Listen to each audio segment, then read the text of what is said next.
이 시간 우리에게 주시는 하나님 말씀은 신약 성경 마태복음 24장 1절에서 14절 말씀입니다. 한 목소리로 함께 읽겠습니다. 예수께서 성전에서 나와서 가실 때 제자들이 성전 건물들을 가리켜 보이려고 나아오니 대답하여 이르시되 너희가 이 모든 것을 보지 못하느냐? 내가 진실로 너희에게 이르노니 돌 하나도 돌 위에 남지 않고 다 무너뜨리시리라. 예수께서 감람산 위에 앉으셨을 때 제자들이 조용히 와서 이르되 우리에게 이르소서 어느 때에 이런 일이 있겠사오며 또 주의 임하심과 세상 끝에는 무슨 징조가 있사오리? 예수께서 대답하여 이르시되 너희가 사람의 미혹을 받지 않도록 주의하라. 많은 사람이 내 이름으로 와서 이르되 나는 그리스도라 하여 많은 사람을 미혹하리라. 난리와 난리 소문을 듣겠으나 너희는 삼가 두려워하지 말라. 이런 일이 있어야 하되 아직 끝은 아니니라. 민족이 민족을 나라가 나라를 대적하여 일어나겠고 곳곳에 기근과 지진이 있으리니 이 모든 것은 재난의 시작이니 그때의 사람들이 너희를 환난에 넘겨주겠으며 너희를 죽이리니 너희가 내 이름 때문에 모든 민족에게 미움을 받으리라. 그때 많은 사람이 실족하게 되어 서로 잡아주고 서로 미워하겠으며 거짓 선지자가 많이 일어나 많은 사람을 미혹하겠으며 불법이 성함으로 많은 사람의 사랑이 식어지리라. 그러나 끝까지 견디는 자는 구원을 얻으리라. 이 천국 복음이 모든 민족에게 증언되기 위하여 온 세상에 전파되리니 그제야 끝이 오리라. 이스라엘 백성들의 환심을 사기 위해서 헤롯 왕이 지은 헤롯 성전, 예수님 당시의 성전은 화려하고 웅장하고 아름다웠습니다. 그래서 많은 사람들이 그 성전을 구경하기 위해서 원근각처에서 몰려왔습니다.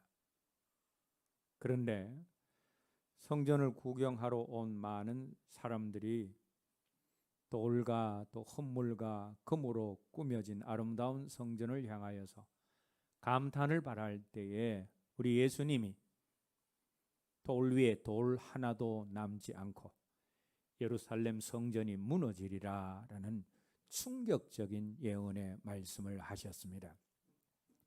주님의 말씀에 놀란 주님의 제자들이 우리 주님이 감람산에 있을 때 조용히 와서는 주님, 언제 성전이 완전히 무너지는 그런 일이 일어나겠으며 또 그런 일이 일어나기 전에 어떤 징조들이 있겠습니까? 라는 질문을 합니다.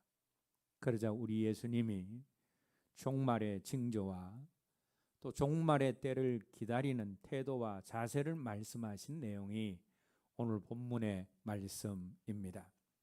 오늘 말씀을 통하여서 주님께서 말씀하시는 종말에 대한 중요한 교훈을 우리 마음에 새기고 건강하고 지혜로운 종말 신앙을 소유할 수 있는 저와 여러분 모두가 되어지기를 주님의 이름으로 기원합니다.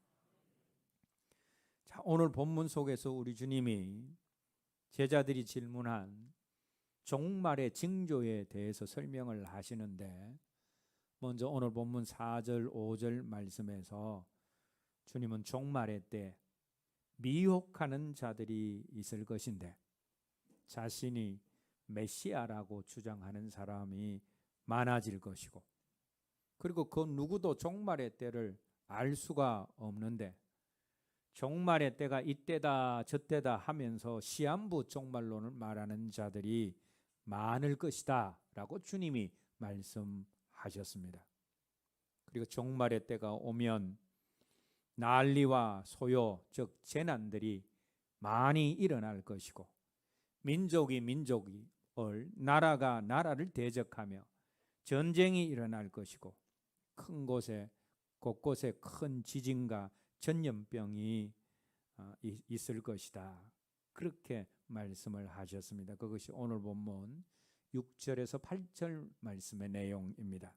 그리고 오늘 본문 9절과 10절에서는 악한 임금과 집권자들이 믿는 자들을 핍박하고 심지어는 부모와 형제, 친척과 벗이 믿는 자를 핍박하는 믿는 자들에 대한 핍박이 있을 것이다 라고 말씀하셨습니다. 주님이 말세의 징조, 종말의 징조로 미혹을 말씀하셨고 재난을 말씀하셨고 그리고 믿는 자에 대한 핍박을 요약해서 말씀을 하셨습니다. 그런데 주님이 말씀하신 이런 마지막 시대의 징조들이 오늘날 계속해서 보여지고 있습니다. 여러분, 이 땅에 얼마나 많은 미혹이 있는지 모릅니다. 오늘도 가짜 메시아, 짝퉁 그리스도들이 판을 치고 있습니다. 우리나라만 해도 자신이 메시아라고 주장하며 사람을 미혹하는 사람들이 얼마나 많습니까? 통일교회 문선명이 그렇고 신천지의 이만희가 그렇고 하나님 교회의 안상홍과 장길자가 그렇고 JMS의 정명석이 그렇고 이 외에도 40여 명의 자칭 그리스도가 우리가 사는 이 땅에 있습니다. 그러면 전 세계적으로 얼마나 많은 이런 가짜들이 있겠습니까? 그리고 지구상에 얼마나 많은 대립과 또 테러와 복수가 넘쳐나고 있습니까? 9.11 테러가 있은 지 오랜 시간이 지났지만 그 복수의 칼날과 그에 따른 위험과 테러의 악순환과 전쟁이 지금도 계속되고 있습니다. 그리고 양식이 없어 굶어 죽어가는 사람의 수와 강력한 지진의 빈도수가 점점 더 증가하고 있다라는 소식을 우리가 듣고 있습니다. 몇 년 전에 저와 여러분들도 강력한 지진을 경험했듯이 이제 우리나라도 지진의 안전지대가 아닙니다.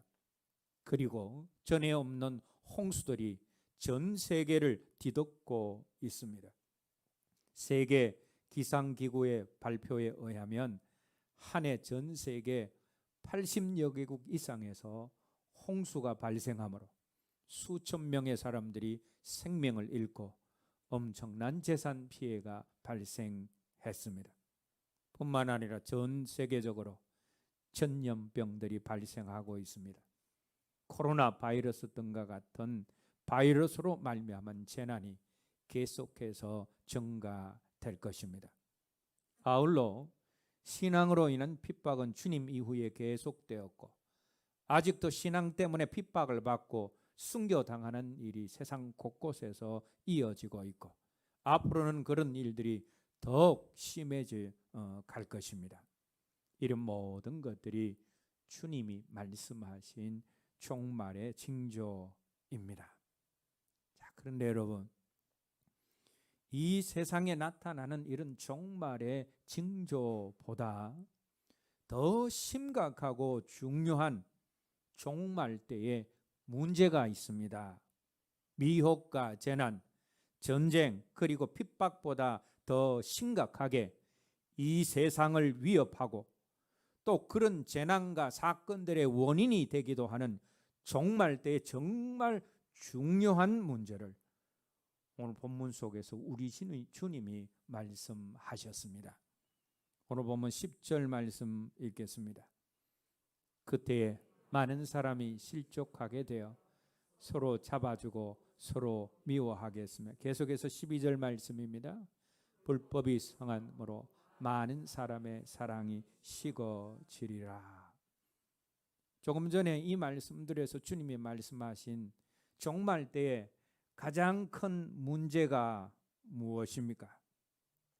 재난과 미혹, 전쟁 그리고 핍박보다 더 심각하게 이 세상을 위협하고 또 그런 재난과 사건들의 원인이 되기도 하는 정말 중요한 종말의 문제가 무엇입니까? 그것은 사람들 간에 미움이 증폭되는 그런 현상과 또 사랑의 상실입니다. 종말의 때 가장 위험하고 심각한 문제는 미움이 증폭되고 사랑을 잃어버리는 것이 종말의 가장 큰 문제다라는 겁니다. 전쟁으로 폐허가 되고 재난으로 모든 것을 잃어도 소망을 가지고 재기를 위해서 노력하면 다시 일어날 수 있습니다.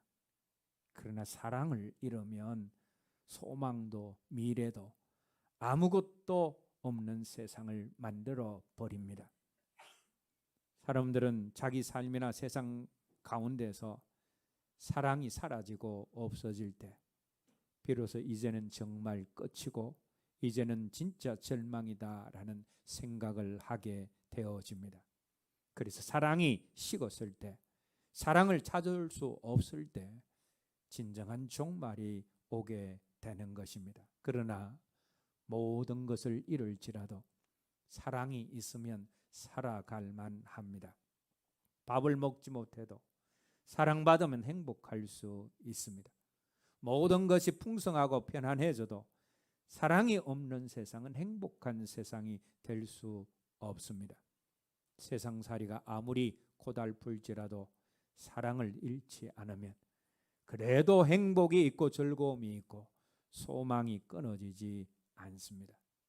그래서 사랑이 중요한 것입니다.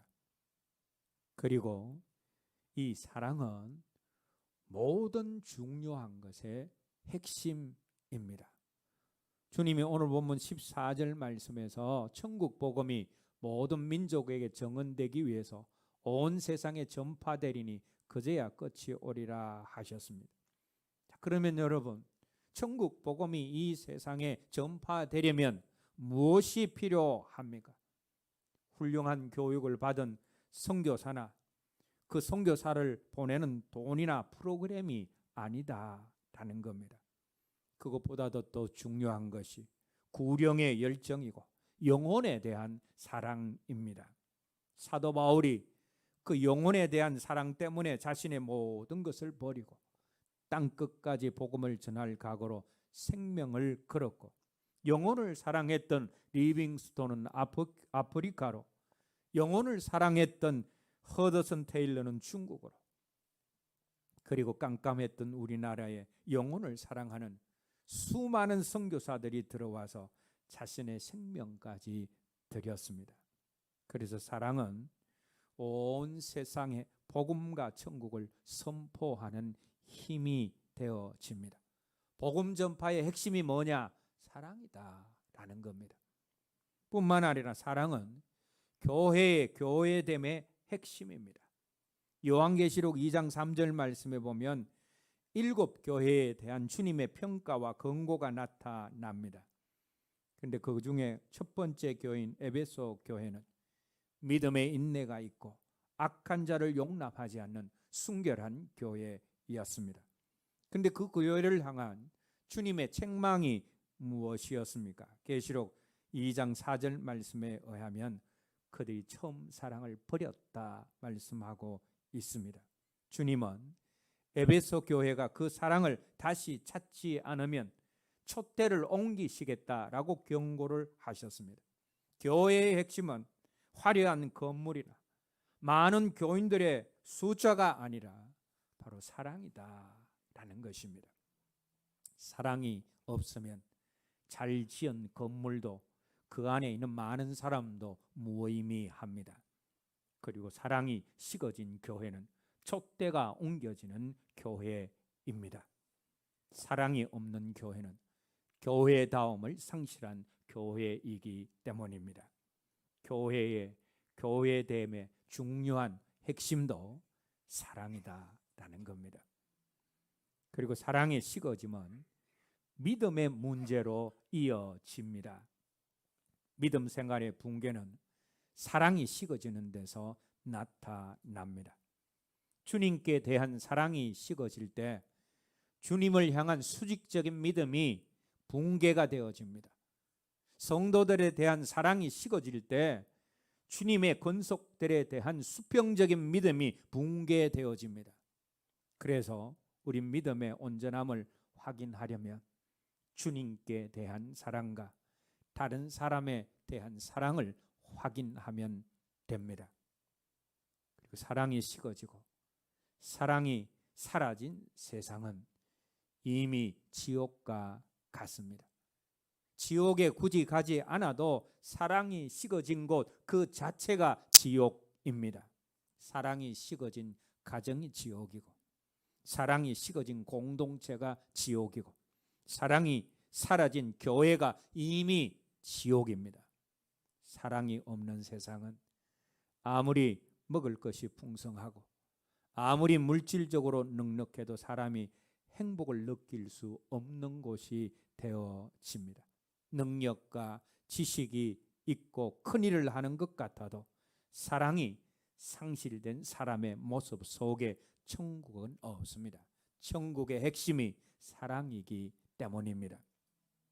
그래서 사랑은 천국의 핵심이고, 교회의 핵심이고, 믿음의 핵심이고, 복음 전파의 핵심이고, 모든 중요한 것들의 핵심입니다. 그런데 종말이 가까울수록 이 모든 것의 핵심인 사랑이 사라지고 사랑이 식어진다라는 겁니다. 그러나 역설적으로 종말이 다가올수록 우리 안에서 더욱 풍성해져야 하는 것이 사랑입니다. 이 사랑이 있을 때 우리가 종말의 징조인 미혹에 넘어가지 않고 재난도 극복하고 핍박도 이기고 승리하게 되기 때문입니다. 그래서 지혜롭고 건강한 종말을 준비하는데 반드시 필요한 것이 사랑이다라는 겁니다. 우리가 종말에 대한 준비를 이야기를 하면서 깨어 기도하고 믿음에 굳게 서는 것을 자주 듣습니다. 그런데 정말 종말 때 우리가 가지고 있어야 되는 것이 뭐냐? 사랑이다라는 겁니다.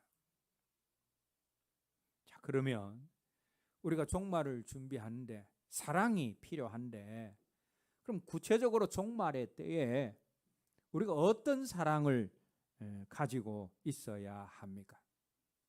종말의 때에 우리가 가지고 있어야 할 사랑은 모든 사랑의 기초가 되는 하나님의 사랑이 있어야 합니다. 헬라어로 사랑을 나타내는 단어가 여럿 있습니다. 첫 번째는 에로스입니다. 에로스는 남녀 간의 사랑, 또 육체적인 사랑을 의미하기도 합니다. 두 번째 필레오는 친구 간의 우정과 사랑입니다. 세 번째 스트로게는 자식에 대한 부모의 사랑입니다. 사람과 사람 사이의 이 모든 사랑이 귀하지만, 그러나 이 모든 사랑들은 모두 자중심적이고 자기중심적입니다.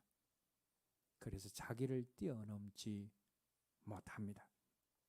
에로스, 필레오, 스트로게 세 가지 사랑 중에 그래도 부모의 자식에 대한 사랑인 스트로게가 가장 크고 깊고 고귀한 사랑일 수 있습니다. 하지만 이 스트로게 역시 온전한 사랑이 되지 못합니다. 자녀를 사랑한다라고 하면서 사랑을 핑계로 자녀를 자기 욕심을 채우는 수단으로 생각하는 부모들이 생각보다 많습니다.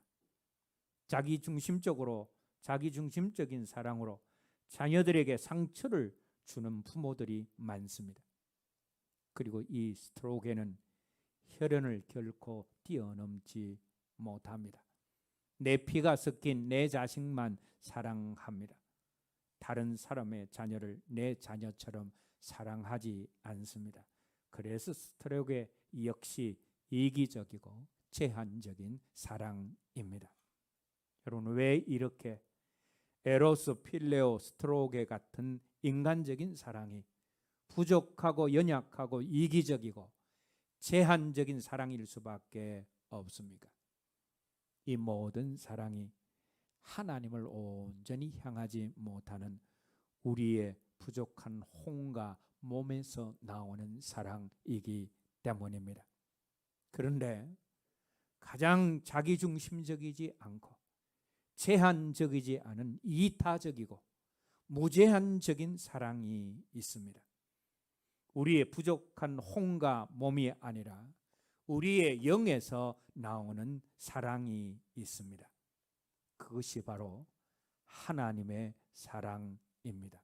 우리는 그 사랑을 아가페라고 부르기도 합니다. 이 아가페, 하나님의 사랑이 우리의 혼과 몸에 속해 있는 다른 모든 사랑의 한계와 약점을 보완하며 그 모든 사랑이 바른 사랑, 건전한 사랑이 되게 하고 정말 가치 있는 사랑이 되게 만듭니다.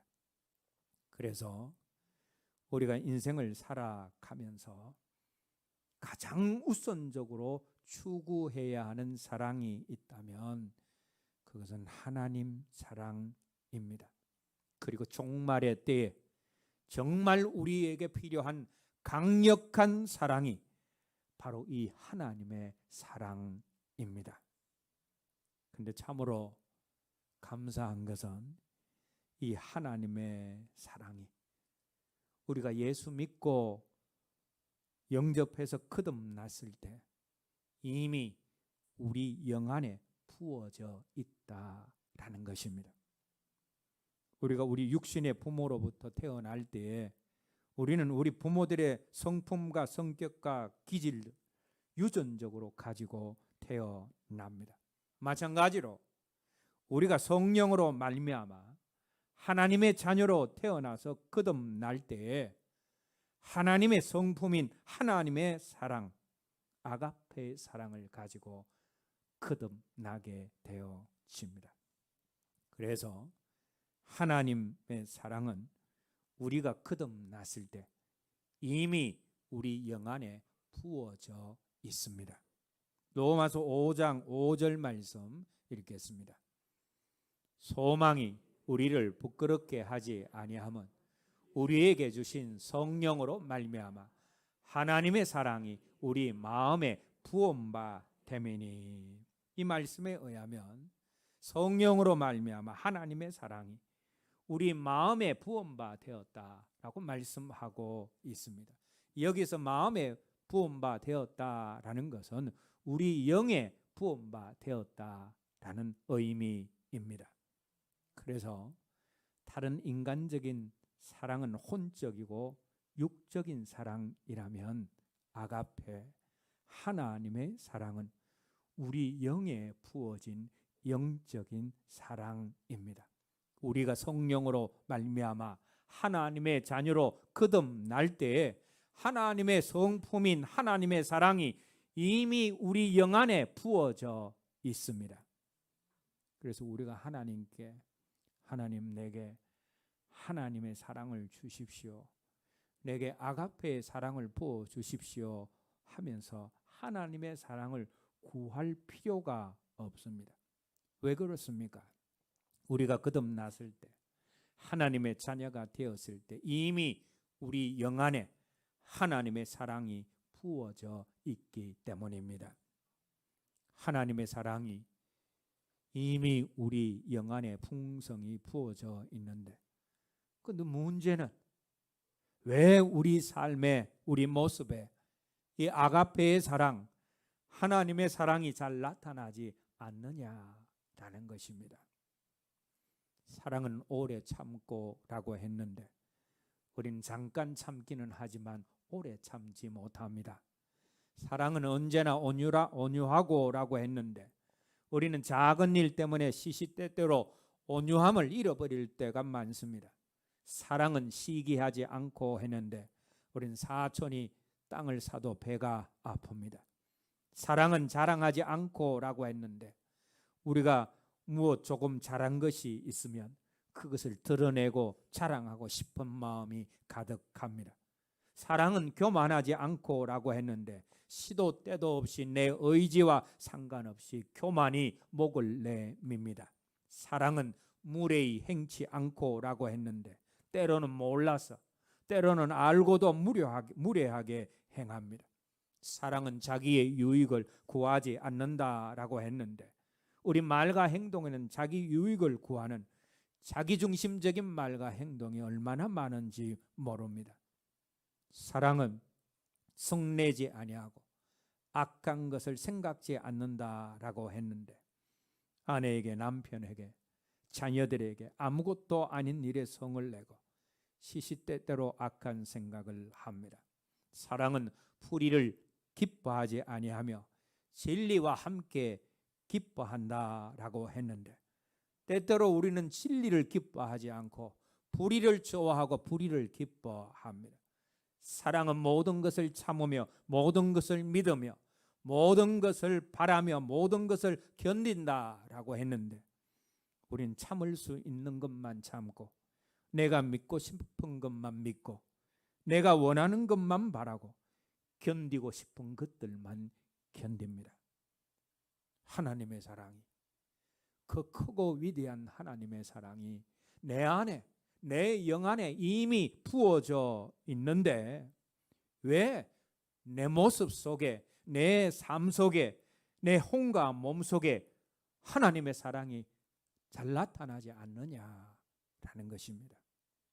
그 첫 번째 이유는 하나님의 사랑이 이미 우리 영 안에 부어져 있음에도 불구하고 하나님의 사랑이 내게 있는지 없는지, 내게 부어지는지 그렇지 않는지 잘 모르기 때문이다 라는 겁니다. 하나님의 사랑이 내 안에 부어져 있는데 내가 그것을 모르고 있으니 하나님의 사랑이 내게서 나타날 수가 없다라는 겁니다. 내 안에 믿음이 없다라고 생각하면 사람은 믿음으로 살 수 없습니다. 내 안에 지혜가 없다라고 생각하는 사람은 지혜로운 삶을 살 수 없습니다. 내 안에 하나님의 능력이 없다라고 생각하는 사람은 하나님의 능력으로 살 수가 없습니다. 마찬가지로 내 안에 하나님의 사랑이 없다고 생각하는 사람은 결코 하나님의 사랑을 나타낼 수 없습니다. 그래서 우리가 우리 삶 속에서 하나님의 사랑을 나타내려면 우리의 혼과 몸 속에 하나님의 사랑이 나타나려면 하나님의 사랑이 이미 내 안에, 내 영 안에 부어져 있음을 우리가 알아야 합니다. 하나님의 말씀은 분명히 성령으로 말미암아 우리 안에 하나님의 사랑이 부어졌다라고 말씀하고 있습니다. 우리가 성령으로 말미암아 거듭났을 때 하나님의 사랑이 이미 우리 안에 부어졌습니다. 그래서 하나님의 사랑으로 반응해야 할 때를 우리 삶 가운데 만났을 때 하나님의 사랑이 이미 내 안에 있다. 그래서 나는 하나님의 사랑으로 반응할 수 있다라는 확신을 가지고 반응할 때에 하나님의 사랑이 우리 삶 속에 나타날 수 있다라는 겁니다. 두 번째로 우리에게 있는 하나님의 사랑이 우리 삶 가운데서 잘 나타나지 않는 이유는 우리 안에 있는 하나님의 사랑을 활성화시키지 않았기 때문입니다.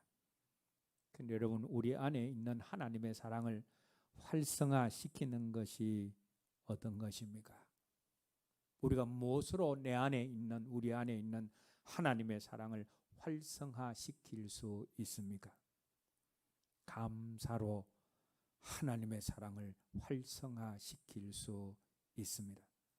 여러분, 하나님의 사랑이 우리 혼과 영과 혼과 몸 중에 어디에 있다라고 했습니까? 우리의 영에 있다라고 했습니다. 그런데 우리 영에 있는 하나님의 사랑이 흘러나오려면 우리의 영을 둘러싸고 있는 단단한 껍질인 혼과 몸을 통과해야 합니다. 근데 우리 영의 단단한 껍질인 혼과 몸, 육신이 어떻게 깨어집니까? 도저히 감사할 수 없는 상황에서 내가 감사하면 그때 우리의 자아가 깨어집니다. 우리의 영을 단단하게 감싸고 있는 혼과 몸, 육신이 우리가 철저하게 치열하게 감사할 때 깨어져 나간다라는 겁니다. 도무지 감사할 수 없는 상황 속에서 감사할 때에 우리의 자아인 혼과 몸이 깨어지고, 혼과 몸이 깨어지면 우리 영 안에 있는 하나님의 사랑이 흘러나오게 되는 것입니다. 하나님의 사랑이 흘러나오지 못하는 이유는 내 자아가 안 깨어졌기 때문에, 아직도 육신이 단단하기 때문에 흘러나오지 않는다라는 겁니다. 그런데 그 단단한 육신, 단단한 자아를 깨는 것이 뭐냐? 깊이 감사하고, 크게 감사하고, 치열하게 감사할 때 육신이 깨어지고 자아가 깨어져서 깨어진 자아를 통과해서 하나님의 사랑이 흘러나오게 되어집니다. 감사가 우리 영 안에 있는 하나님의 사랑을 활성화시켜서 하나님의 사랑을 우리 삶 속에 흘러나오게 합니다. 그리고 무엇보다도 중요한 것은 하나님의 사랑이 필요할 때가 왔을 때, 또 우리가 살아가면서 하나님의 사랑을 나타내어야 하는 상황과 때를 만났을 때, 그때 우리가 위대하고 놀라우신 예수의 영인 성령님의 도우심을 힘입어서 우리의 의지로 하나님의 사랑을 실천하고 행할 수 있어야 된다라는 겁니다. 여러분, 아무리 하나님의 사랑이 내 안에 부어져 있음을 알고 내가 하나님의 사랑을 감사로 활성화시켰을지라도 정작 그 사랑을 나타내어야 할 때 행하지 아니하면 하나님의 사랑은 나타나지 않습니다. 하나님의 사랑을 따라 사는 것이 때로 힘들고 때로 억울하고 손해나는 것 같지만, 하나님의 사랑 따라 살아도 아무도 안 알아주는 것 같지만, 하나님의 사랑을 나타내어야 할 때 성령님의 도우심을 힘입어 우리의 의지를 가지고 사랑을 행해야 합니다. 그때 하나님의 사랑이 내 삶 속에서 나타나고 역사하게 되는 것입니다. 이제 말씀을 맺겠습니다. 우리 주님이 오늘 말씀을 통하여서 종말에 대한 교훈을 주셨습니다. 종말의 때 미혹이 있을 것이고 여러 가지 재난이 있을 것이고 믿는 자들에 대한 핍박이 있을 것이라 라고 하셨습니다. 그런데 이 모든 종말의 징조들을 잘 방비하고 이길 수 있는 비결은 가장 강력하고 온전한 사랑인 하나님의 사랑이다 라는 겁니다. 에로스, 필로스, 스트로게 등등의 혼적인 사랑, 혼과 몸의 사랑을 가지고서는 종말의 징조들을 극복하고 이길 수 없습니다. 혼과 몸의 사랑은 제한적이고 한계가 있고 자기중심적이기 때문입니다. 그런데 감사한 것은 가장 온전하고 강력한 사랑인 아가페의 사랑, 하나님의 사랑이 우리에게 이미 부어져 있다라는 겁니다. 우리가 그것을 알고 믿을 수 있어야 합니다. 그리고 우리 안에 있는 하나님의 사랑을 크고 깊은 감사, 치열한 감사로 점점 활성화시키고 그것을 실천해야 할 때 성령의 도우심을 힘입어 실천하는 자리로 가야 합니다. 그래서 하나님의 사랑이 내 안에서 점점 커져서 그 하나님의 사랑이 흘러 나올 때 하나님의 사랑의 능력이 오늘 보면 13절 말씀에 나와 있는 것처럼 모든 종말의 징조들을 끝까지 이기고 극복하게 하며 종말의 위기 가운데서도 우리의 영혼을 지키고 얻을 수가 있는 것입니다. 그래서 여러분, 이제 우리가 종말을 잘 준비하는 사람이 되려면 하나님의 사랑이 우리 영 안에 부어져 있는데 그 영 안에 부어진 하나님의 사랑이 있음을 먼저 알아야 합니다. 그리고 그 사랑을 점점 활성화시켜서 그 사랑이 내 안에서 점점 커져 가게 만드는 것, 그것이 진정한 종말을 준비하는 사람의 모습이고 태도여야 한다라는 겁니다. 이 하나님의 사랑이 마지막 때의 모든 것들을 다 이길 수 있는 자리로 가게 만든다라는 사실을 우리가 기억하면서 하나님의 사랑을 점점 키우고 활성화하게 하는 자리로 가야 할 것입니다. 오늘날 많은 믿음의 사람들이 종말에 대해서 알고 믿고 있지만 일상을 살아가면서 마치 종말이 없는 것처럼 살아갑니다. 그러나 주님은 개인의 종말뿐 아니라 역사의 종말에 대해서 분명히 말씀하셨습니다. 그러므로 우리는 나의 일생이 영원한 것처럼 착각하지 않아야 되고 이 세상이 영원한 것처럼 착각하지 말아야 합니다. 그리고 분명한 것은 종말의 때를 아무도 알 수 없다라는 겁니다. 내일 내가 어떻게 될지 아무도 모릅니다. 올 때는 순서가 있지만 갈 때는 순서가 없기 때문입니다. 그러므로 개인의 종말이나 역사의 종말이 내일이 아니라고 아무도 장담할 수 없습니다. 그래서 우리는 매일매일을 하루하루를 마지막처럼 가꾸며 살아가야 합니다. 그리고 무엇보다도 우린 종말의 때에 필요한 하나님의 사랑이 이미 내 안에 부어졌음을 믿고 알고 그 사랑을 치열하게 크고 깊게 감사함으로 활성화시키고 불일 듯 일으킴으로 종말의 때가 언제 우리에게 닥칠지라도 하나님의 사랑으로 그 때를 이겨내며 천하보다 귀한 우리의 생명을 지킬 수 있기를 주님의 이름으로 기원합니다. 찬양 부르신 후에 오늘 드는 말씀 가지고 기도하겠습니다.